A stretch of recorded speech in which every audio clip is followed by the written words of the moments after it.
Hello जुले, सलाम वालेकुम।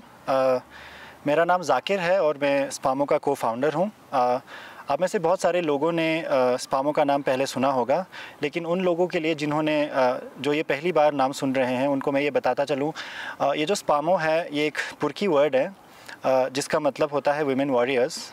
Spamo is also an expression of praise, of pride, and of power. And as an organization, we have chosen this word for us to celebrate and to amplify stories, to celebrate the silent struggles and achievements of women, of other gender minorities, class minorities, and caste minorities. Spamo basically as an organization, we believe in the slogan that there is no climate justice without social justice, and no social justice without the voices, knowledge and leadership of women and other gender, class and caste minorities are not included. So no social justice without gender justice. तो स्पामो का जो main mandate है वो है climate action और gender justice को promote करना, और हम डिफरेंट फॉर्म्स और डिफरेंट एक्टिविटीज़ और एंगेजमेंट्स के माध्यम से ये काम कर रहे हैं और करने वाले भी हैं। और हमारा फोकस रहा है कम्युनिटी मोबिलाइजेशन पे through education and through sensitisation, और आज हमारा जो ये यूट्यूब पॉडकास्ट है वो इसी सेंसिटाइजेशन का एक पार्ट है। और आज का जो एपिसोड है ये थोड़ा सा डिफरेंट है। डिफरेंट इसलिए है क्योंकि हमने देखा है कि जब भी हम जेंडर के रिलेटेड या वुमेन के रिलेटेड कॉन्वर्सेशन करते हैं वो सिर्फ औरतों तक महदूद रखते हैं। उसमें when we talk about the elephant in the room which basically are the man of the society are not even involved, तो उसकी वजह से होता ये है कि जो कॉन्वर्सेशन है वो सिर्फ बातों तक महदूद रहती हैं। It doesn't take form in form of actions. और हम उम्मीद करते हैं कि ये जो बातें आज हम यहाँ पे करेंगे उसका सिर्फ बातों तक महदूद ना रहें, बल्कि जो हमारा पब्लिक डिस्कोर्स है या पॉलिटिकल डिस्कोर्स है उसमें भी थोड़ा सा इन्फ्लुएंस हो। तो ज़्यादा वक्त ना लेते हुए हम स्टार्ट करते हैं। मैं एक शॉर्ट इंट्रोडक्शन आप दोनों के बारे में, हमारे गेस्ट के बारे में देता हूँ, उसके बाद आप अपने बारे में थोड़ा सा अपने काम के बारे में डिटेल में बता सकते हैं। तो हमारे पहले गेस्ट हैं सेल्डन शिफा। सेल्डन ज़म्बा के फाउंडर और CEO हैं, और Zamba is basically doing a transformational work in school education, and I have been personally following it, and my association with Selden goes back to 2013 जब हम एक organization के माध्यम से मिले थे। So since then I've been observing it। तो आपको और आपके काम को मैंने बहुत ही closely observe किया है, and I find it truly inspirational in terms of the things that you've achieved, especially in context, the social context and the political context we operate in. So we are very happy to have you, so welcome to the podcast. And the other guest we have is Haji Mustafa, जिनको of course Ladakh में introduction की ज़रूरत नहीं है, जो पेशे से एक लॉयर हैं। और Haji Mustafa is also a public intellectual, जो बहुत सारी चीज़ों पे अपने जो बहुत सारे इश्यूज़ पे बात करते हैं और बहुत ही संजीदगी से चीज़ों को देखते हैं। और हमारे KDA के मेंबर भी हैं जो यूनियन गवर्नमेंट के साथ पिछले कई सालों से काफ़ी टाइम डिस्कशन में हैं अपने लद्दाख के फ्यूचर के बारे में बात करने के लिए। So Haji Mustafa, you are also welcome in to the podcast. Now just jumping right in to the question, so my first question is why don't you walk us through your journey, and how did you end up doing what you're doing right now? So why don't you start, Selden? Thank you so much, Zakir, and thank you for creating this forum. Actually ये मेरी पहला एक ऐसा opportunity है जहाँ पे मैं हाजी साहब के साथ यहाँ पे कोई एक स्टेज शेयर कर रही हूँ। So I feel blessed and grateful for this opportunity. और जैसे कि आपने कहा कि ये एक मतलब वुमेन ओरिएंटेड प्रोग्राम है, तो एक वुमेन को लीड करना चाहिए, बट आई डिफ़र। मुझे लगता है कि वुमेन तो बहुत सारी बातें कर रहे हैं, but now it's high time कि मेन आर इन्वॉल्व, एंड एडवोकेसी में मेन भी बढ़ चढ़ के वुमेन एम्पावरमेंट और अपलिफ्टमेंट की बातें करें। So thank you so much for creating this forum. तो अगर मैं अपनी बात करूं तो मैं पेशे से एक डॉक्टर बनना चाहती थी, but I stumbled on to the developmental professional. जब मैं MBBS की पढ़ाई कर रही थी तो वहाँ पे आई रियलाइज कि I was not fit for that profession, so I change my professional gears and I jumped into the developmental field, and that's how I started working with NGOs।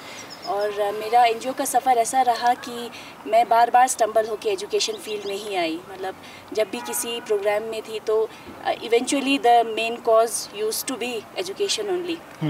And जब मैं लद्दाख में वापस आई, स्पेशली करगिल में जब वापस आई, और यहाँ पे जो गवर्नमेंट स्कूल एजुकेशन सिस्टम को सपोर्ट की जो कमी है स्पेशली एनजीओज़ की तरफ से, उसको जब ऑब्ज़र्व किया तब ये पैशन और ज़्यादा स्ट्रेंथन हो गया कि मुझे एजुकेशन में ही कुछ करना चाहिए। And fortunately I made some very great friends in Kargil, और उनके साथ मिलके हमने जाम्बा की शुरुआत की थी। सो या that's how I stumbled into a developmental profession. या पहले तो आपका शुक्रिया for that very kind introduction और स्लाइड करेक्शंस। मैं मुस्तफ़ा हाजी अपने आप को इस तरह से इंट्रोड्यूस करता हूँ। And too, I am part of apex body and Leh, but which is synonymous to KDA। तो ओके। एंड मेरी, जैसे कि सलमान जी ने कहा, I think it is my privilege, it is our privilege कि मैं इनके साथ स्टेज शेयर कर रहा हूँ, और साथ में कि मैं इनके साथ बैठ के कुछ चीज़ों पर जो मुद्दे मुझे लगता है आज के दिन में it is very relevant for our society, and there are certain conversations मैंने देखा है,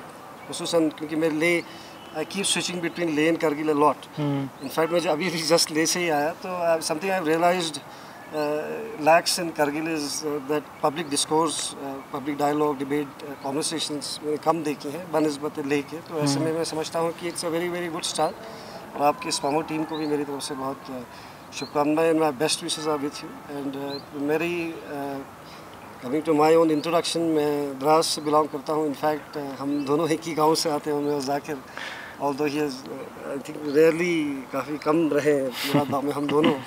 and we are very, I think personally I am very shameful about it कि मैं कभी मुरादाबाद में ज़्यादा रह नहीं पाया, और मैंने तालीम अपनी लॉ में की है। एंड बट सलमान जी की तरह I did not have the privilege to switch it, तो मैं उसी में फंस गया हूँ। तो I am still a lawyer and continue to be a lawyer, and fortunately और अनफॉर्चुनेटली। पर उसके बाद मेरी, I was a law officer for the government in Hyderabad 2013 में। उसके बाद जिस तरह से हर एक इंडियन बच्चे का, फैमिली का एक ख्वाब होता है कि उनका बच्चा IAS बनेगा, IPS बनेगा, तो मैं भी उस जर्नी में चला गया। 1-2 साल मेरे वहाँ हो गए, गुजर गए, तो मैं डिसइल्यूजन्ड होकर, हार कर, मैंने फिर लॉ फॉर्म, एक पॉलिसी फॉर्म था विधि सेंटर फॉर लीगल पॉलिसी करके, उसको ज्वाइन किया। उसके बाद वहाँ पे भी जिसको कहते हैं दिल नहीं लगा, तो मैं आई स्विच टू लिटिगेशन। तब से फिर मैं सोचा कि मैं, क्योंकि मैं लद्दाख से आता हूँ, मुझे लद्दाख की चीज़ों में लिखना, बात करना या कि मुद्दों पर मैं गौर फिक्र करता हूँ, तो मुझे इंटरेस्टेड था। I thought it made sense to move to Kargil. तो मैं 2019 से फिर करगिल में हूँ, तब से यहाँ करगिल में ही प्रैक्टिस करता हूँ, और बाकी जो यहाँ की जो पॉलिटिकल और सोशल चीज़ों हैं उन पर थोड़ी नज़र रखने की कोशिश करता हूँ, उनको सीखने और समझने की कोशिश करता हूँ। Thank you so much for a really brilliant introduction. Now just getting deeper into the question, तो हम लोग एक broader question से start करते हैं, then we'll basically get into the specificities. So मेरा जो पहला question है वो बहुत ही broad question है, and the question is, what does Ladakh mean to you? And I'm asking this question in the context of like, ये लद्दाख का आपके लिए क्या मतलब है personally, emotionally and professionally? And आप जो रोज़मर्रा का जो आपका काम है उसमें आप लद्दाख को बदलते हुए कैसे देखते हो? और वो बदलना पॉजिटिव भी है, नेगेटिव भी है, वो सोशली भी है, क्लाइमेटिकली भी है और पॉलिटिकली भी है। तो आप उस चेंज को कैसे विटनेस करते हो? और क्या आपको लगता है that Ladakh today, because there is a lot of conversation about deciding the future of Ladakh, right, whether socially, whether politically, and lot of economic conversations. तो क्या आपको लगता है that Ladakh is at a cross road, and अगर if Ladakh is at the cross road, what are the choices that we have as a region, but specifically as people of Ladakh? So if you can just like talk about that a little. From my point of view, मेरे लिए Ladakh actually is an image of a human being who is happy and who is content, not successful but content, and someone who is like just at peace at being who he or she is, and who is not discriminating others, and who sees everyone as himself or herself. So that's my image, and for me Ladakh is its people. And वो मैं इसलिए बोल रही हूँ क्योंकि I have, जैसे हाजी साहब ने कहा कि मैं खुद को बहुत प्रिविलेज मानती हूँ कि मेरी पैदाइश तो लेह की है, बट मैं अभी करगिल में ब्याह के आई हूँ, बहू हूँ यहाँ की। तो इन अ वे मुझे मौका मिला है मेरे दोनों डिस्ट्रिक्ट्स को बहुत अच्छे से गहराई से समझने का, और उनकी ब्यूटीज़ और उनके जो भी चैलेंजेस हैं उनको on ground first person experience करने का, from my personal journey also and from my professional journey also.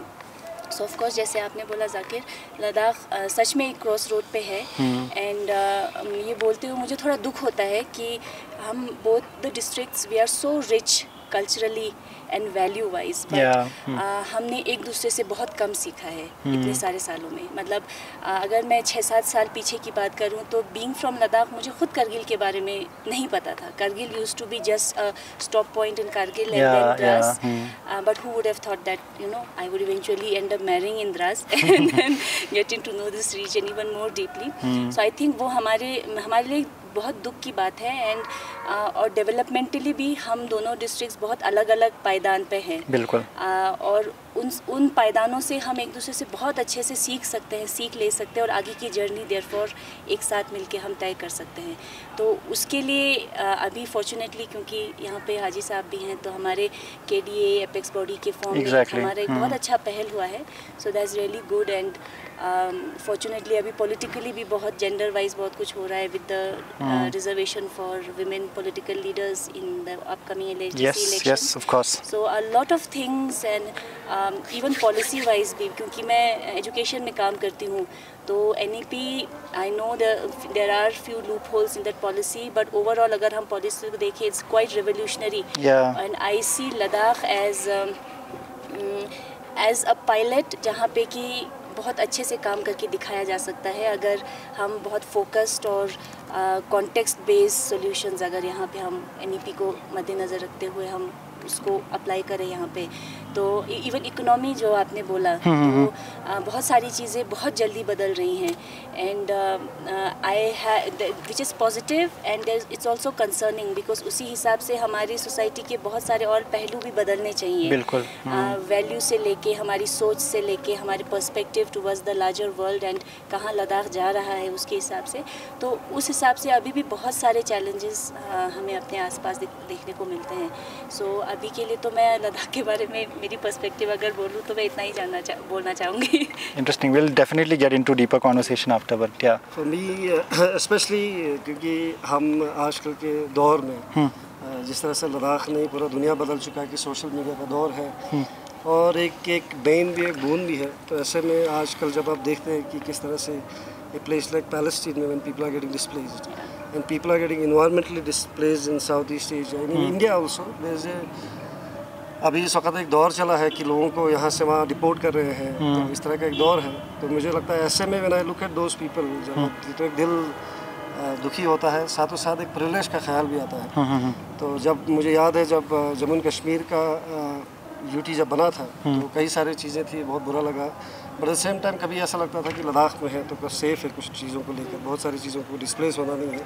तो ऐसे में for me Ladakh is my home, for my family and everybody is here. मेरे फ्रेंड्स बहुत ज़्यादा बाहर हैं, बट मुझे एक होमलैंड का एक ये दिलाता है. एट द सेम टाइम एक प्रिविलेज मुझे लगता है कि इतना एक बॉर्डर एरिया होने के बावजूद भी, खुसूसन आपने रिसेंटली जब देखा कि किस तरह से एक सॉर्ट ऑफ इसको कहते हैं एक कंटेस्टेशन जब हमारे बॉर्डर्स पे हुआ, तो एक ख्याल था कि यहाँ पे भी कुछ सीरियस हो जाएगा. But the same time privilege भी था कि हम ऐसे एक पीसफुल एरिया में रहते हैं जहाँ पे अगर वॉर नहीं हो तो वही एक चीज़ नहीं अगर हो तो इतनी खूबसूरत जगह है, पीसफुल है. स्पेशली इतने ज़्यादा एक भीड़ जो होती है बाकी एरियाज़ में जब हम काम करके हैं दिल्ली वगैरह में, आप देखते हैं कि एक शोर है और ह्यूमन नेचर ऐसा होता नहीं है. वो नेचर के साथ रहना पसंद करता है, वो शांत रहना पसंद करता है. तो ऐसे में उस तरह से मुझे लद्दाख मुझे लगता है कि it is a blessed place environmentally, culturally और हर लिहाज से. यहाँ पे ख़ज़ा होती है, बाहर होता है, प्रॉपर होता है. दिल्ली वगैरह में बहुत कम होता है, ऐसा देखने को मिलता है. पूरा सीज़न एक ही जैसा लगता है, और स्पेशली AC रूम्स में बैठकर. यहाँ पे अगर कोई बंदा कुछ डे शिफ्ट का अगर कुछ का ऑफिस का भी काम होता है वो थोड़ा बहुत चल लेता है, बाज़ार में घूम लेता है. वो कल्चर अभी है बाज़ार का, बाहर जाने का, पार्क्स में घूमने का. तो मुझे लगता है बहुत बड़ा प्रिविलेज है. But at the same time I agree very strongly with Sarlun ji ने जैसे कहा कि it is at a cross road. But it is cross road में जैसे पहले भी बोलते Ladakh was always at a cross road because it used to be a place which जैसे अगर if you look at history, Janet रिज भी बोलते हैं कि it was a cross road of cultures, ideas और बहुत सारे मिक्स ट्रेडिशंस का था. जैसे पर्शियन, कोई इमेजिन कर सकता है कि Persian used to be the official language of Kargil at one point of time, and somebody in Leh used to write a letter in Tibetan and somebody from here used to write in Persian. It was that place. But it is जो nation states की कहानी होती है, हम बोलते हैं हम liberate हो गए, आज़ाद हो गए, but at the same time बहुत सारी चीज़ों में वो रेस्ट्रिक्ट हो जाती है जब बाउंड्रीज बन जाती हैं. डेफिनेटली. तो ऐसे में लद्दाख वॉज क्रॉस रोड पे हमेशा था, बट उसके चलते भी अभी मुझे जैसे इनकी बातों में बिल्कुल एग्री करता हूँ कि बहुत सारी चीज़ें हैं जो लद्दाख में प्रिविलेज है, but at the same time it is changing at a very great speed, जिसको कहते हैं कि चेंजिंग इन टर्म्स ऑफ कि हमारी ना सिर्फ कल्चर के हवाले से बट सोसाइटी के हवाले से, जिस तरह से हम जिसको कहते हैं ना एक मिमेटिक डिज़ायर होता है किसी इंसान का कि हम बाहर की चीज़ें यहाँ करते हैं. जैसे मैं ही खुद एक हिपोक्रेट की तरह कॉफ़ी पी रहा हूँ, जब पीना तो नमकीन चाय पी लेते हैं, but it spoiled that way. जो चीज़ हमारी नहीं है हम उसको उससे ज़्यादा मुतासिर हो रहे हैं, जो चीज़ अपनी है उसको ज़्यादा कम कर रहे हैं. जैसे हेलेना नॉर्बेक की अगर बात करें तो इन्फेंट फ्यूचर्स में बोलती है कि हमें बहुत ज़्यादा इसको करना चाहिए, लोकल होना चाहिए. I think little romanticization, but at the same time I believe कि हमें लोकल रहना बहुत ज़रूरी है. वो वे ऑफ लाइफ ही ऐसा है. जो बाकी जो चीज़ें आर्टिफिशियल है सारी, कि AC रूम्स में बैठना, जहाज़ में घूमना, तो मुझे लगता है उस तरह से लद्दाख भी इस तरह से चेंज हो रहा है. डेवलपमेंट के नाम पर बहुत ज़्यादा सड़कें बनाई जा रही हैं, हम उसको डेवलपमेंट कहते हैं. मुझे बड़ी हैरानी हुई, किसी ने कुछ दिन पहले, I hope not taking lot of time, no please, किसी दिन एक बंदे ने कहा कि ट्रेन आ रहा है लद्दाख में तो करगिल से उसको ले जाओ, हमारे करगिल से आना चाहिए. तो रोड बन गए तो हम खुश हो जाते हैं कि मोदी जी ने इतने बड़े रोड्स दे दिए, गवर्नमेंट ने, sorry to be more politically correct. तो वो अच्छा है गवर्नमेंट के हवाले से कि रोड बन रहे, कंस्ट्रक्शन. और उसका एक लोप साइड ये है कि हम लद्दाख जैसे एरिया में जो इकोनॉमिकली इन्वायरमेंटली इतना सेंसिटिव है, वो शायद बेयर नहीं कर पाएगा. हमें इसका खामियाजा शायद 50 साल बाद इसको सहना पड़ेगा. तो ऐसे मुझे डर सा भी लगता है. बट ओवरऑल मैं इनकी बात से बिल्कुल सहमत हूँ कि मुझे लगता है लद्दाख जैसा कोई जगह नहीं है, इतनी खूबसूरत जगह है. इसमें बहुत सारी चीज़ें अभी हमें सीखने को है, अपनी आइडेंटिटी को एम्ब्रेस करने के लिए. तो मुझे लगता है उस तरह से it's a lovely place to be. Yeah I totally agree to both of you. तो जैसे अब हम बात करते हैं लद्दाख की, it's basically quite a unique place, not in terms of just geography but culturally also, right? Such a diverse land, and diversity itself is beautiful, but it also comes with a lot of challenges, right? So Ladakh में जब हम different communities के बारे में बात करते हैं, linguistically, socially, politically, we are very diverse, right? So आपके काम के दायरे में जो आप काम करते हो, आपको क्या लगता है कि कौन से ऐसे वॉइसेस हैं जो जनरली बेसिकली अक्सर बैकग्राउंड में चली जाती है या फिर ओवरलुक हो जाती है? क्या जेंडर या यूथ की आवाज़ वाकई में सुनी जाती है? एंड आपको क्या लगता है वो जेंडर और यूथ की जो कॉन्वर्सेशन है वो किस लेवल तक पॉलिसी लेवल पे बात होती है? जैसे हाजी मुस्तफ़ा साहब, आप ऑलरेडी हमारे एपेक्स मेंबर हैं और कॉन्वर्सेशंस में पार्ट ले रहे हैं, तो how much are we talking about gender and youth related issues in all this discussions? मुझे पहले तो सबसे पहली बात ये लगता है कि एज मैन, जैसे किसी राइटर ने कहा, रिमेंबर द नेम, उसने कहा कि there is a seen part and there is this unseen part of a certain scenario. And the seen part is that the world is designed by men. Yes. It is decided by men. And women are only trying to fit in. मैं हम कहाँ घुसे हैं, किसका चीज़ क्या है. जैसे मैं एक एग्जांपल दूँ, और खुसूसन अपनी लाइफ से अगर एग्जांपल देते तो वुमेन की बात सिर्फ करने से मुझे लगता है जो एक पोस्चरिंग जैसा होता है, जो एक आर्टिफिशियल होता है, कॉस्मेटिक होता है, दैट इज़ नॉट फेमिनिज्म और that is not women empowerment और अफर्मेटिव एक्शन ऑल्सो. मुझे ये लगता है कि जो रोज़मर्रा की ज़िंदगी में एक आम इंसान जिसको जेंडर का पता ही नहीं है, जिसको फेमिनिज्म का नहीं पता, जिसको इन सारी चीज़ों का नहीं पता, वो कैसे बिहेव करता है, उस तरह से आप देखें तो वुमेन का एक इसको होता है डिस्गाइज उनका एक रोल रहता है हमेशा.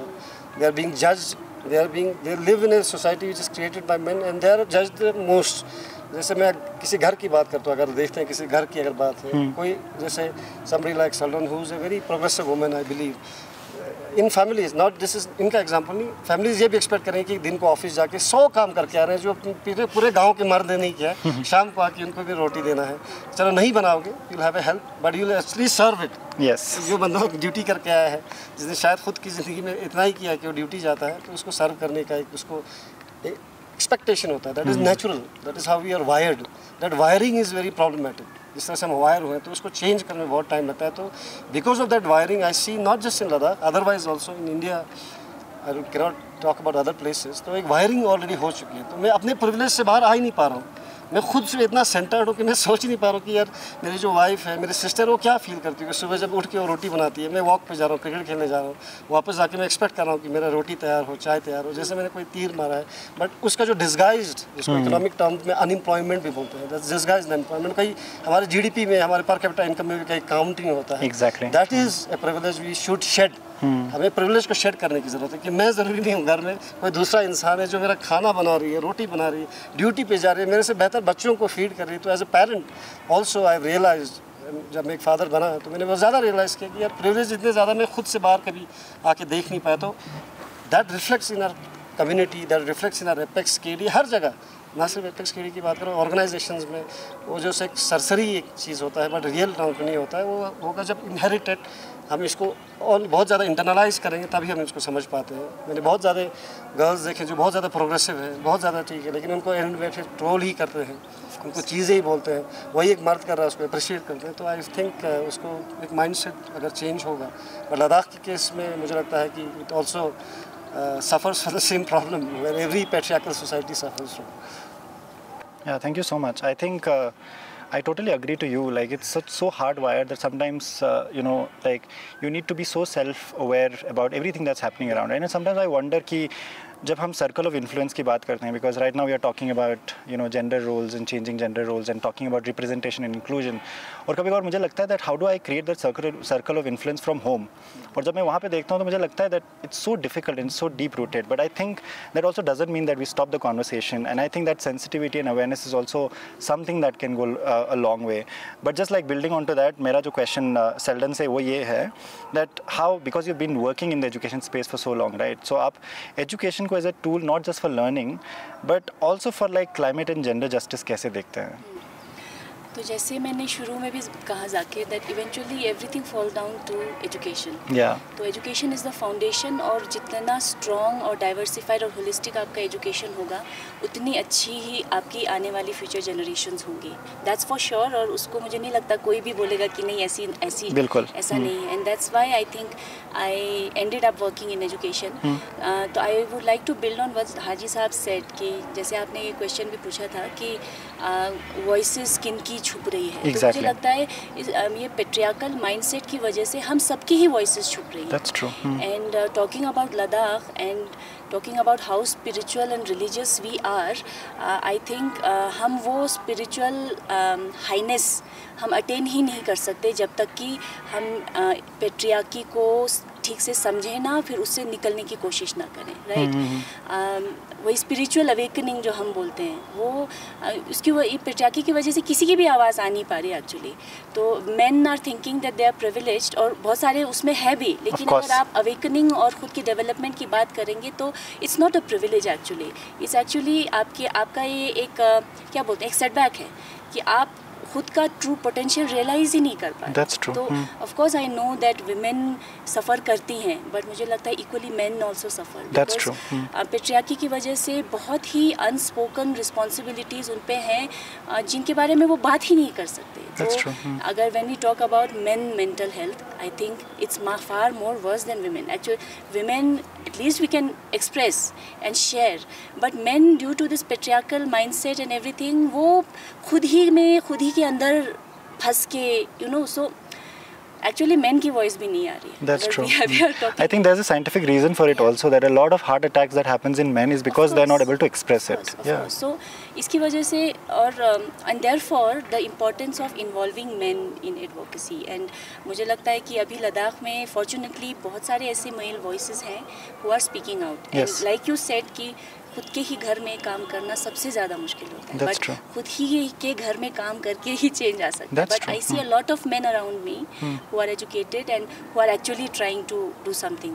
I know a lot of amazing men who support their women, who support their mothers, sisters, wives to do amazing thing in their homes. I think वो हमारे सोसाइटी में रेवोल्यूशन है जो बहुत छोटी छोटी हैं, जो दिख नहीं रही हैं, but it will actually lead to a lot of things changing around us. So मैं तो अप्रिशिएट करना चाहूँगी कि he is at least accepting it and acknowledging it in such a platform. I think change यही से आएगा। I think that's the first step. जितने ज़्यादा हम male and female both we accept कि नहीं ये सारी जो चीज़ें हैं it's actually harming us as an individual mentally, physically and moreover spiritually, because I consider Ladakh a spiritual land. चाहे आप इस्लाम की बात करें, बुद्धिज़्म की बात करें, we are very religious people. ये तो मैं exactly है ना, but actual में spiritual awakening it will only come जब अंदर का काम हो, एंड उसमें पेट्रियार्की का ये तोड़ना it's I think one of the most difficult jobs that we as a human being can do in our lifetime. That's true. for ourselves. So building on that, जब हम education की बात करते हैं तो हम जब स्कूल्स में भी जाते हैं तो ये पेट्रियार्की बहुत क्लियरली दिखती है, राइट? तो सिक्लूजन तो होता ही है जेंडर में कि हाँ boys and girls they will sit a particular way, उसमें बहुत ज़्यादा कल्चरल कॉन्सेप्ट भी आता है, बट उसके अलावा जो जेंडर रोल्स हैं वो फ्रॉम स्कूल्स एंड कम्युनिटीज़ ही बिल्डअप होता है. Like in a lot of schools I have seen कि कभी कभी बच्चे स्कूल का काम करते हैं, राइट? तो झाड़ू सिर्फ लड़कियाँ लगा रही होती हैं, लड़के नहीं लगा रहे होते. लड़के ज़्यादातर वो भारी भरकम चीज़ें उठाने का, कुर्सी इधर से उधर ले जाने का, वो वाले काम कर रहे होते हैं. तो अगर कोई गेस्ट भी आते हैं स्कूल में तो अगर बच्चों से हेल्प लेते हैं टीचर्स कभी कभी, मुझे नहीं लगता वो गलत है, काम करना चाहिए अपने स्कूल में जो आप कर सकते हैं. तो उसमें भी लेकिन ज़्यादातर लड़कियाँ ही कर रही होती हैं वो चीज़ें. एग्जैक्टली. तो विच इज़ रियली प्रॉब्लमेटिक.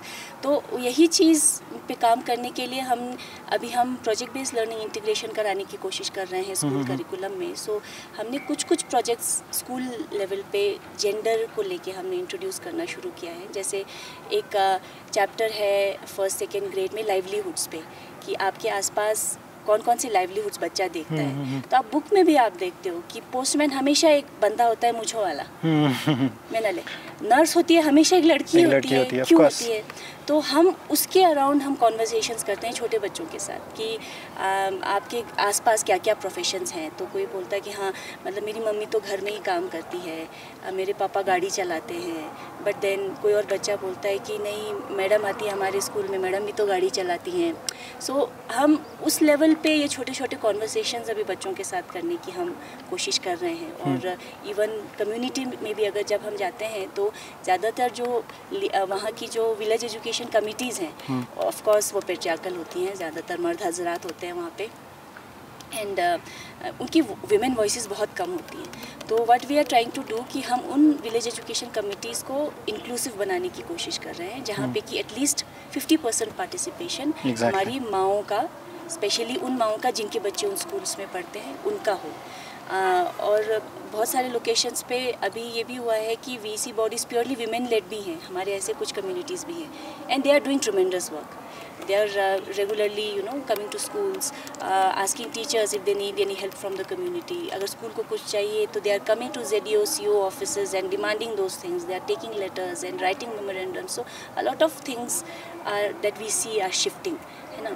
तो मुझे लगता है कि जैसे अभी हम भी ये करते हैं, अभी बात कर रहे थे कि ठीक है ऐसे प्लेटफॉर्म्स पे काम करने की तो ज़रूरत है, बट हमें एक्चुअली ग्राउंड लेवल पे जाके घर से शुरू करने की ज़रूरत. इस तरह से हम ये वेलबींग का जो ये इंडिकेटर है ना, अभी बहुत SEL चल रहा है, but I we believe as Jamba कि SEL को हम एक वर्कशॉप की तरह ना देखें, बट एक ऐसा इम्पोर्टेंट कंपोनेंट की तरह देखें जो कि हमारी ज़िंदगी के हर एक पहलू में इंटीग्रेट होना चाहिए. Exactly. So that's what we are trying to do in schools. Please. Because education का इन्होंने जिक्र किया, मुझे लगता है कि अगर कोई सोसाइटी, जैसे मैं देखता हूँ कि कोई सोसाइटी अगर डेवलप होती है तो एजुकेशन से होती है. और एजुकेशन में अनफॉर्चुनेटली बहुत सारे लोग किसी एक्सट्रीम में फंस जाते हैं. मैंने देखा है कि बहुत सारे इंजीनियरिंग के, मेडिकल के एक ही स्ट्रीम में फंस जाते हैं. वो डाइवर्सिटी नहीं है. एजुकेशन का माने है कि लद्दाख में खुसूसन बहुत अच्छे आर्टिस्ट हो, बहुत अच्छे स्क्रिप्ट राइटर्स हो, बहुत सारे राइटर्स हो, ऐसा बहुत कम देखने को मिलता है. मुझे लगता है उस लिहाज से मुझे लगता है कंपैरेटिवली बाकी एरियाज से, even if you look eight Jammu and Kashmir, तो अगर आप देखेंगे वहाँ पे इतने सारे राइटर्स अच्छे रहे हैं, ना सिर्फ कंटेम्परेरी बट पुराने. तो इसका इतना इन्फ्लुएंस है. और if you look eight Gilgit Baltistan, इतने ज़्यादा नवा खान हैं, कासिदा लिखते हैं, राइटर्स हैं, स्क्रिप्ट राइटर्स हैं, मतलब जितने भी जॉनर से सब में लिखते हैं. तो इस पार्ट में, रीजन में मुझे लगता है थोड़ा सा हम एक ही एजुकेशन की चीज़ को पकड़ के चल रहे हैं. तो मुझे लगता है कि वो थोड़ा रेस्ट्रिक्ट हो गया. वो मुझे बड़ा ही प्रॉब्लमेटिक लगता है. बिकॉज कल की जैसे कोई ज़्यादातर एक ही स्ट्रीम में जा रहे हैं तो कोई डाइवर्सिटी नहीं है. जैसे मैंने लॉ में भी देखा बहुत कम लोग हैं, और एक आइडिया वेरी नीश, एक लिमिटेड आइडिया है लॉ का भी. और बाकी चीज़ें जैसे इनका social work, in such A celebrated, in such a great work, जो मुझे लगता है बहुत सारे लोग इतने ज़्यादा कॉर्पोरेट छोड़ के एंड में, मतलब लाइफ के एंड में शुरू कर देते हैं. तो उसका भी मुझे लगता है इतना ज़्यादा अप्रिसिएशन होता है. जैसे कोई स्मॉल, कोई जैसे छोटे छोटे हमारे आर्टिस्ट जो बनाते हैं, इनफैक्ट बहुत एक फेमिनिज्म पे, इनफैक्ट फीमेल एजुकेशन पे, मुझे याद नहीं किसने बनाया था, लेकिन किसी गांव में 2 बच्चियों पे किसी ने बनाया था ड्रामा, अति लोकल चीज, बड़ा ज़बरदस्त लगा. तो इस तरह से डाइवर्सिटी में लोग एजुकेशन का ही स्टैगनेंट सा है, एक ही फील्ड में सब जा रहे हैं. मुझे लगता है वो थोड़ा चेंज होना चाहिए, बहुत लें करके में। तो मुझे लगता है अगर वो चेंज हुआ तो अदरवाइज सोसाइटी काफ़ी एजुकेशनली अवेयर हो रही है, बहुत ज़्यादा एवेन्यूज़ भी अब बढ़ रहे हैं। Thank you so much. आप लोगों ने बहुत ही क्रिटिकल जो कॉन्वर्सेशंस हैं उनको पॉइंट किया है, और उनमें से सबसे जो इम्पोर्टेंट पॉइंट है वो है रिप्रेजेंटेशन का, राइट। और आज in the current world we do see कि diversity and inclusion has now become the hot topic, right. Everybody we are talking about कि डाइवर्सिटी होनी चाहिए, इंक्लूजन होना चाहिए। जैसे सल्टन और मैं पहले बात कर रहे थे कि ऑफ कोर्स हम रिप्रेजेंटेशन की बात करते हैं, we are talking about giving you know reservation to women, but वो रिप्रेजेंटेशन बहुत ही एक टोकनिस्टिक फॉर्म तक वो रिड्यूस्ड रहता है कि आप as a women we had an you know a women prime minister, but that women prime minister was much more patriarchal than other, you know, sir, in many ways. So basically the systems are patriarchal, so just having a women in place of men won't change it. So Ladakh के context में आप उसको कैसे देखते हो, like true representation in a sense that why you're not just changing roles but also ensuring that there is a systemic change, उसको कैसे देखते हैं और उसके बारे में कैसे बात किया जा सकता है? मुझे जैसे मैं जैसे अभी हमने देखा कि आपने एक काउंसलर का जिक्र किया, मुझे लगता है कि बहुत सारे काउंसलर्स तो बन जाती हैं नॉमिनेटेड, लेकिन उनका पीछे husband exactly that is the tokenism that I think we are talking about, and that is something which the whole country I think suffers from. And similarly there is a term for it, something male sarpanch कुछ करके term है, which is for the sarpanch, basically the woman is elected but the man is running it.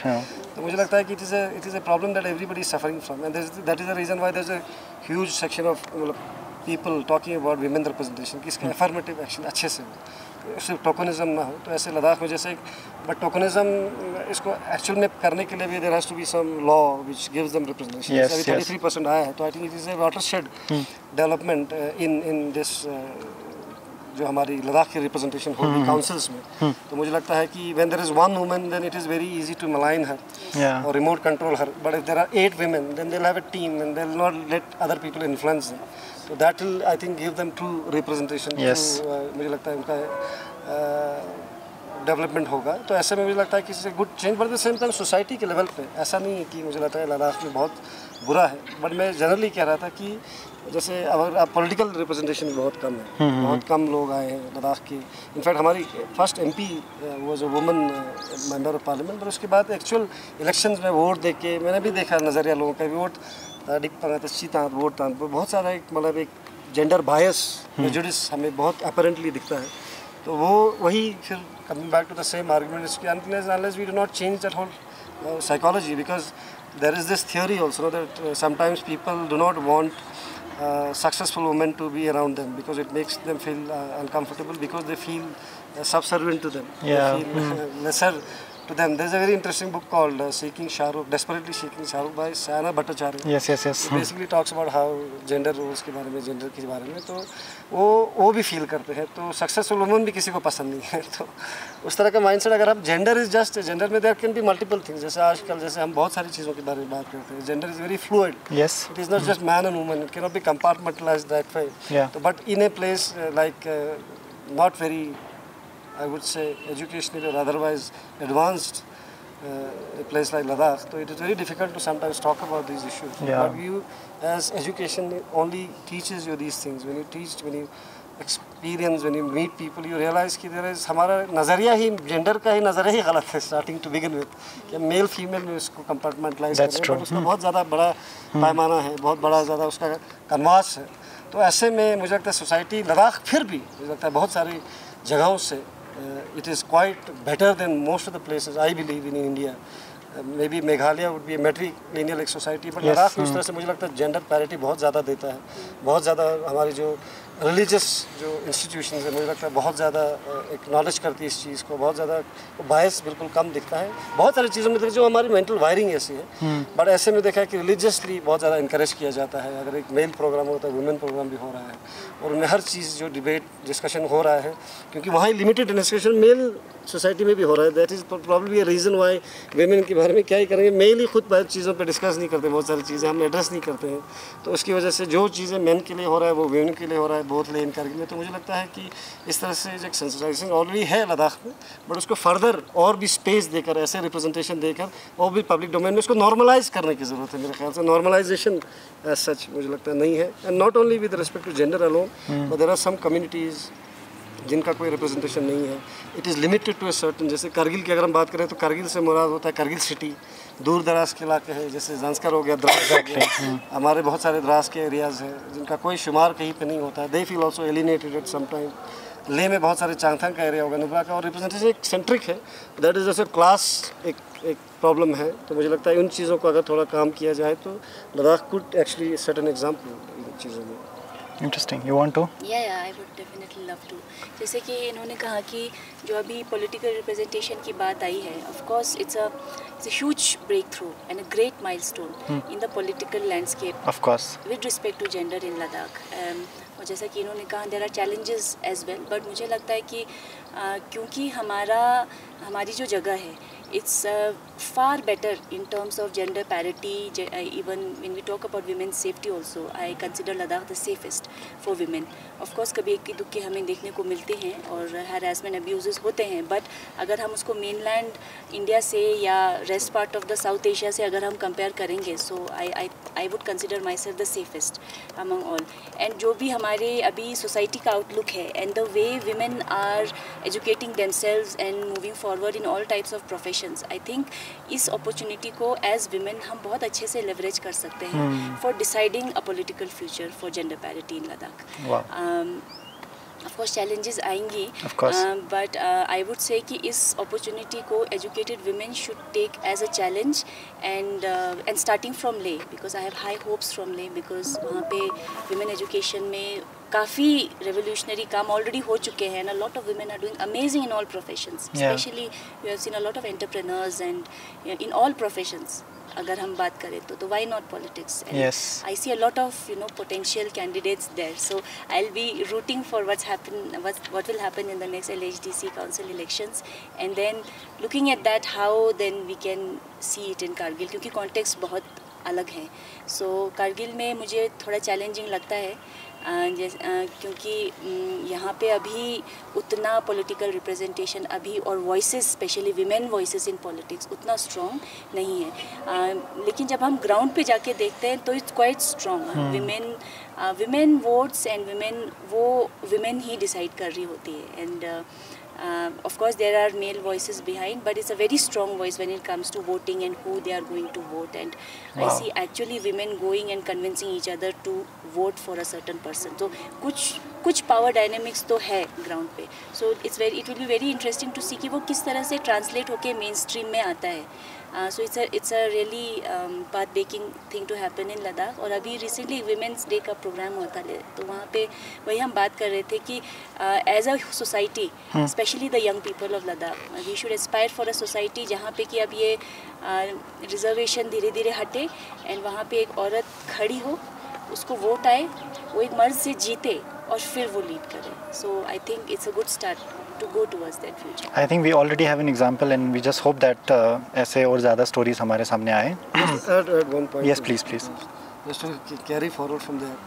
जैसे हमने कहा कि ले में I totally agree कि ले में ज़्यादा space है women को, but at the same time we need to also understand that when you look at Leh and when you look at Kargil, without going to the obviously the binaries of it, when you look at Leh, it looks like that Leh has been more privileged in a lot of ways, especially in terms of NGOs, in terms of how they have got. Even when we are a part of Jammu and Kashmir, I believe that Leh got more attention than Kargil, and Kargil got somewhere stuck, and that is the reason why a lot of NGOs did not come here. Yeah. And I really appreciate Saldun ji ko, who is setting an example. She's setting a paradigm for the coming generation and women, educated, non-educated, both. In NGO का यहाँ पे क्या है? When I look at Leh, Leh is extremely privileged that way, not comparatively to other places obviously, लेकिन exposure बहुत पहले से रहा है. Exposure 70s से tourism का रहा है. बहुत सारे sponsors आए, बहुत सारे NGOs आए, बहुत सारे center के sponsorship schemes आए, और उसमें आप difference देख सकते हैं कि developmental level पे भी अगर आप देखेंगे तो कारगिल की economy मुझे लगता नहीं कि tourism की अगर example देंगे तो it is more than not more than 150 crores. But if you look at Leh, I was just telling this to somebody in the morning, it is 1,500 crores. So it is almost 10 times ज़्यादा, 10 times ज़्यादा privilege, and that is why they are getting more platform in Leh.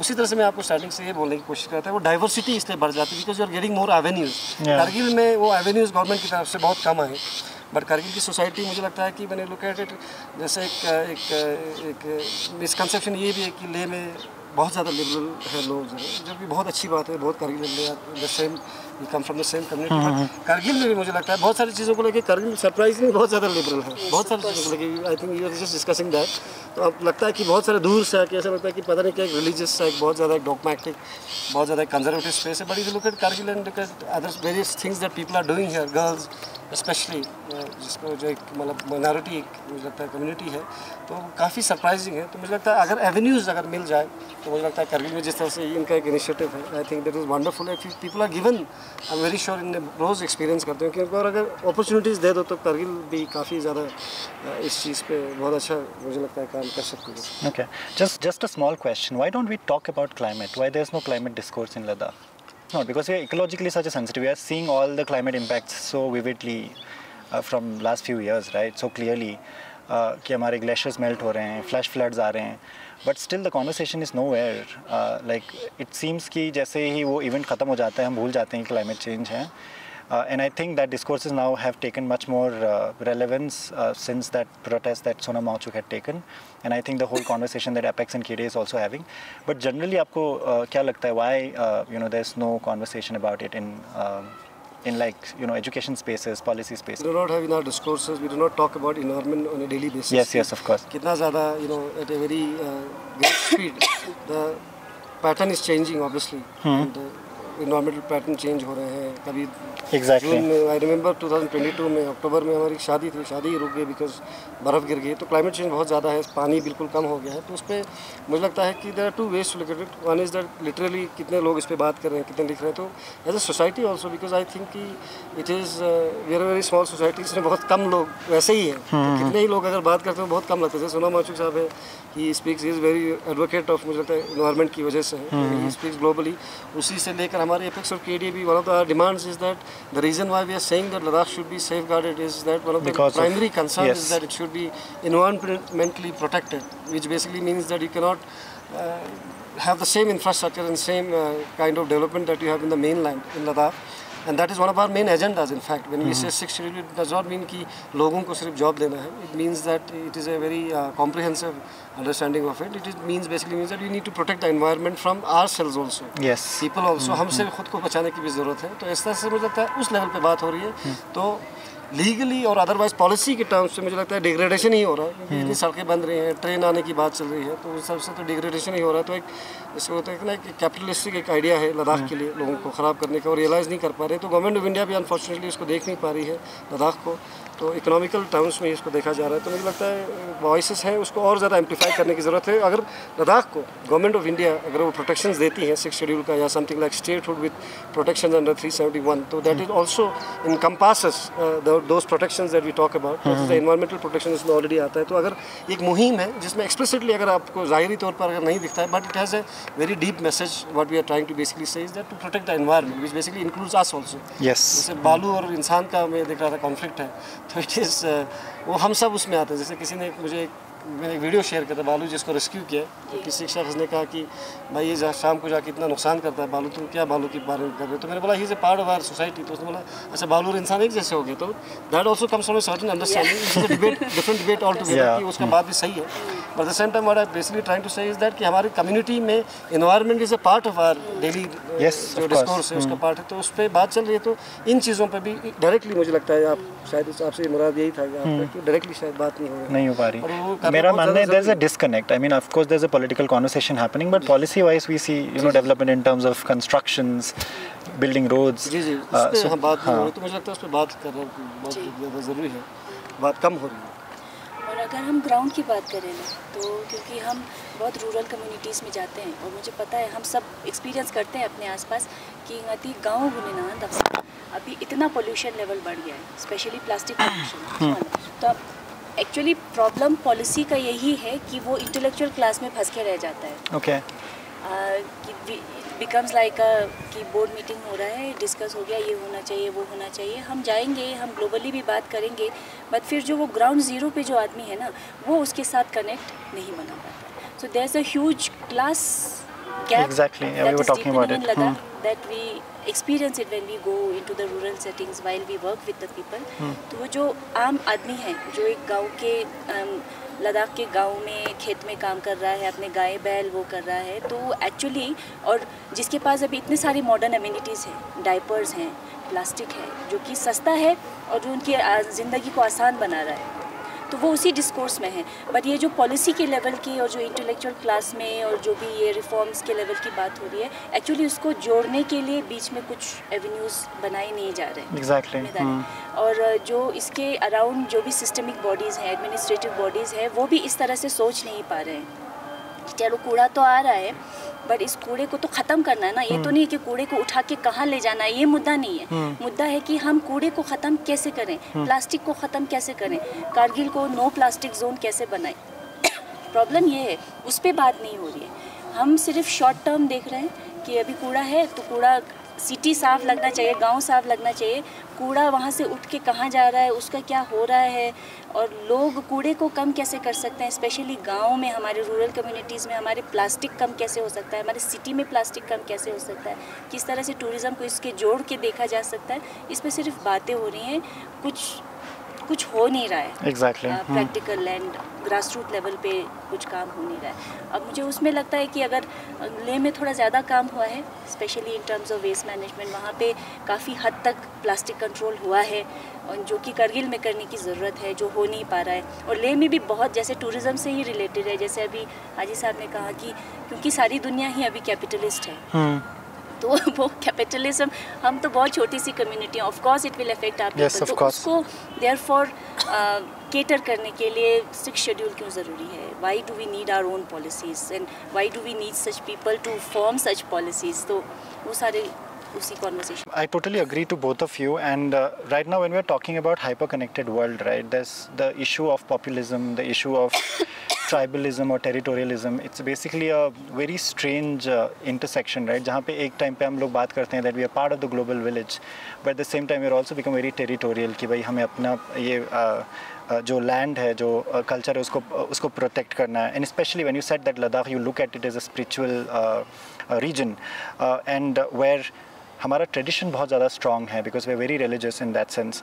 So how do you basically, in a capitalist world, in a hyper-connected world, आपके perspective से, how do you see the balance between, you know, cultural rootedness with a gender progressiveness in schools or in education spaces or in political spaces? How do you see that? I think politically, see, this also relates to what Apex and KDA basically are doing. I'm not saying because I'm a member of Apex, but because generally that is the main body which is representing Ladakh as of now.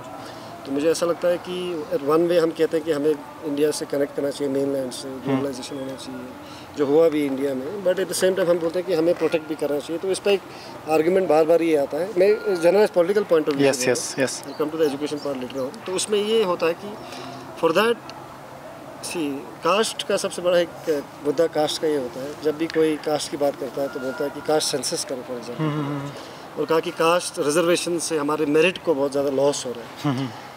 They don't realize that merit is a privilege that they have, the upper castes have lived on for 14,000 thousands of years. Yes, of course. Privilege था, वो privilege नज़र नहीं आता. But for the last 70 years somebody is getting some job. तो वो privilege लगता है. तो इस तरह से हमारी society ही asymmetrical है. It is not, there is no symmetry in the society. जैसे for example अगर मैं गाँव से मुश्किल से अगर आता हूँ, कोई करगिल मेन टाउन से आता हूँ, हमारी asymmetry already है. तो we cannot be judged on the same parameters. तो I should be given more space and more platform so that हम इक्वल आए. तो वो इक्वलिटी है नहीं है. तो जिस तरह की हम बात करते हैं कि हम जैसे बोलते हैं बाहर के हम जाते हैं, जैसे कि आर्गूमेंट बड़ा ये मैंने देखा है कि होता है कि भाई आप दिल्ली जम्मू जाते हो लेकिन आप बोलते हो यहाँ लद्दाख में कोई नहीं आ सकता, because we are built that way, are it is asymmetric, because resources are limited. Mainland में ऐसा नहीं है. They have been privileged for so many years, they have seen government for so many years, they have had their own government, they have had their own institutions for so many years. बट हमने आज देखा है, मुझे लगता है कि हम सब एग्री करेंगे कि हमने जोजिला को कितने टाइम में 3-4 साल हो गए कि जल्दी खुल रहा है, वरना पूरा 6 मंथ बंद होता था. तो it is all about privileges. मुझे लगता है कि ऐसे में because it is asymmetrical because it is unequal to begin with. Start is itself is unequal, so that is why some informative action, some privileges, some जैसे बोलते हैं जिसको एक्सटेंड करती हैं वो डिफरेंट हमें लगता है, ऐसे होता नहीं है. तो I believe that you can be global and remote person at the same time. You can be a village person and global at the same time. And you can live a very simple life, as she was already saying. But at the same time, you can globally keep a track of things that are happening globally. तो मुझे लगता है वो ज़्यादा ज़रूरी सब अपनी जगह पे. Thankfully, इंटरनेट का एक सबसे बड़ा boom ये था कि you do not have to go to Delhi and stay there and do stuff, but you can live in your life simply. सुबह उठ के खेत में भी जाके वही चीज़ें देख सकते हैं जो बाहर हो रहा है. तो मुझे लगता है you can live both those two lives at the same time. तो उस तरह से मुझे लगता नहीं कि वो I agree with that completely. But education के लेवल पे तो हमें लगता है कि she'll be more.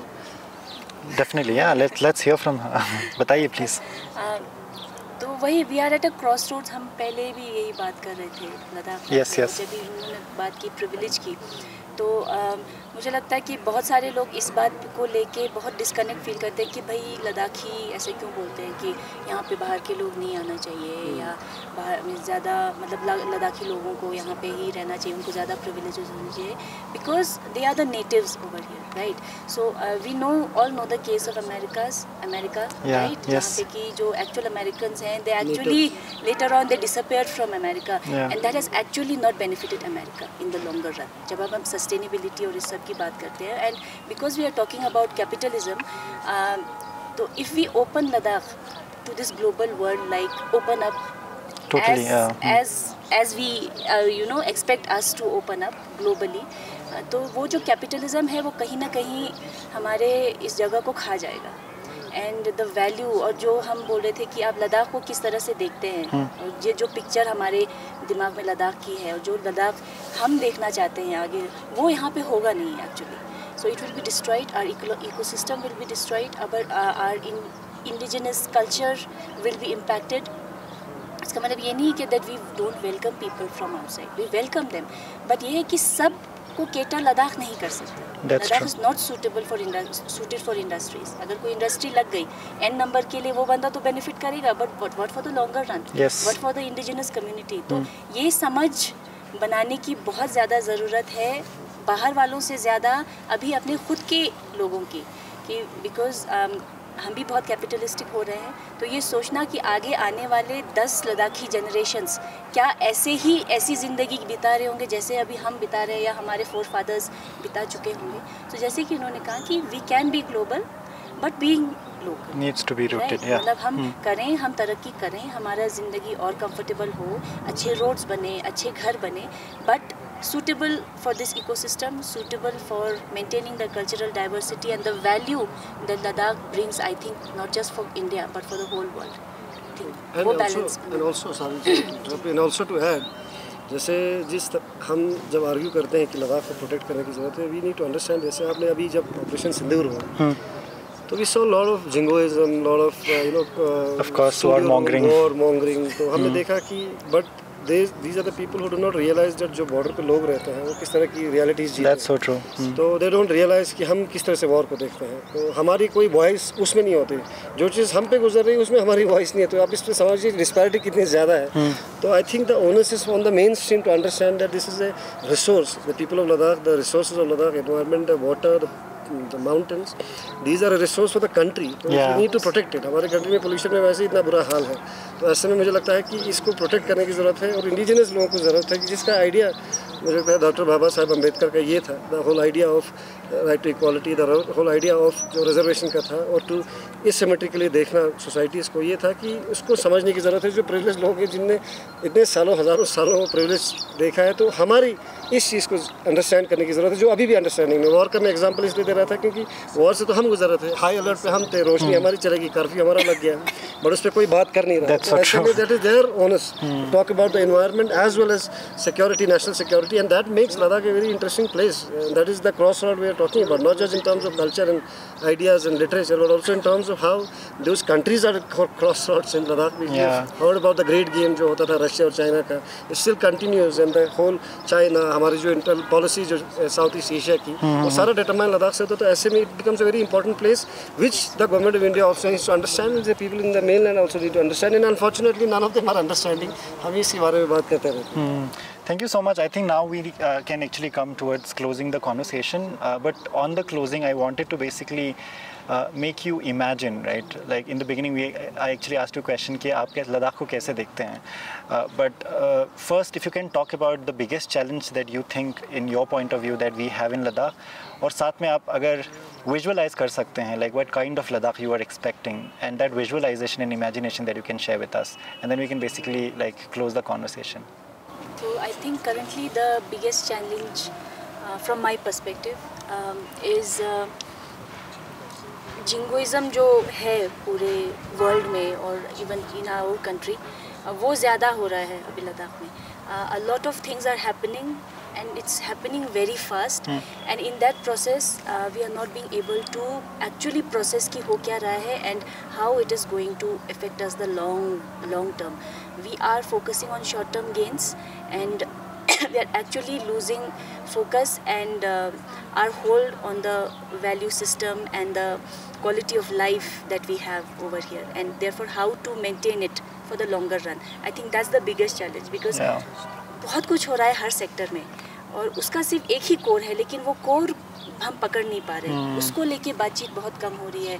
उसी को लेके I think KDA and apex body are struggling and trying to make that voices heard and make the people come together on this. So yeah, I think that's the biggest challenge.